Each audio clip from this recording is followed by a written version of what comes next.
For decades, China seemed unstoppable, an economic miracle that left the West stunned. But now something's cracking.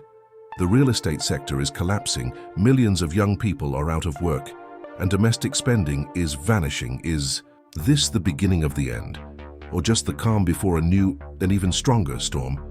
What you're about to see in this video, the mainstream media won't show you. Stick around till the end, because China's future could reshape the fate of the entire world. For years, real estate was the beating heart of China's economy. Millions bought apartments just as investments, with no intention of living in them. Developers like Evergrande were growing at breakneck speed, building entire cities before a single resident had moved in. The formula was simple: build, sell, repeat, fueled by an almost endless supply of credit. But that house of cards is now falling apart. When Evergrande went bankrupt, the true scale of the crisis came to light.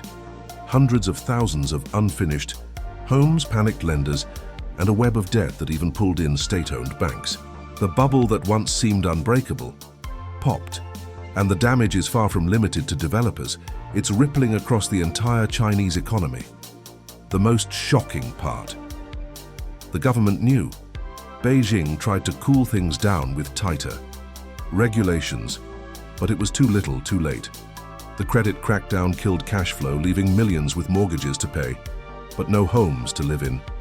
Trust vanished. People stopped buying, stopped investing, and started bracing for the worst. This collapse exposed a brutal truth. Nearly 30% of China's GDP was directly or indirectly tied to real estate. And now that pillar is crumbling, the whole economy is starting to shake. This isn't just a housing crisis, it's a crisis of confidence. One that could shatter the foundations of China's so-called economic miracle. Every year, China pumps out millions of college grads, engineers, economists, coders, architects, a generation raised to believe that success was guaranteed, if they just hit the books. But by 2025, the reality is harsh. More than 1 in 5 young people is unemployed, and many who do have jobs are earning less than food delivery drivers. The dream turned into a nightmare. The worst part? You barely hear about it. The Chinese government stopped publishing youth unemployment numbers, basically an unspoken confession of failure. Social media is censored, protests are shut down, and despair is spreading. Many young people are simply giving up, joining the lying flat movement, rejecting the grind, and doing nothing. But this isn't just an economic issue, it's a social time bomb. A hopeless generation means a futureless society. And in a country where the social contract was built on prosperity in exchange for obedience, that deal is falling apart. Faith in leadership is cracking, and collective anxiety is reaching a boiling point. Meanwhile, the government is throwing billions at tech and infrastructure, but ignoring the nation's most valuable asset, its people. A frustrated, talented, invisible generation. If China can't reignite the engine of hope, it might lose more than just growth. It could lose its soul.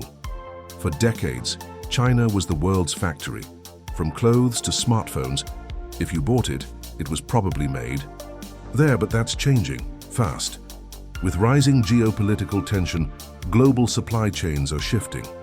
Big brands are packing up and moving to countries like Vietnam, India, and Mexico, cheaper, more stable, and far from the shadow of the Communist Party. The tech war with the US is only speeding things up. Sanctions, chip bans, clampdowns on companies like Huawei, and non-stop surveillance have made China look like a risky bet. Even the EU is getting tougher, warning against over-reliance on Chinese manufacturing in key sectors. The result?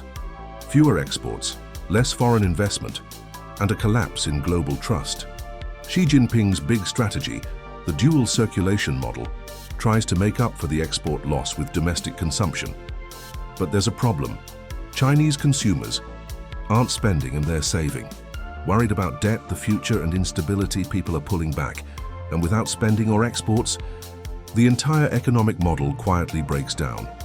Faced with economic slowdown and growing isolation, China's going all in on one big idea: becoming a self-sufficient tech superpower. Massive investments are pouring into AI, next-gen chips, electric vehicles, clean energy, and biotech. Beijing wants to prove it can lead the future without relying on the West. But there's a catch. With this tech push comes even tighter control.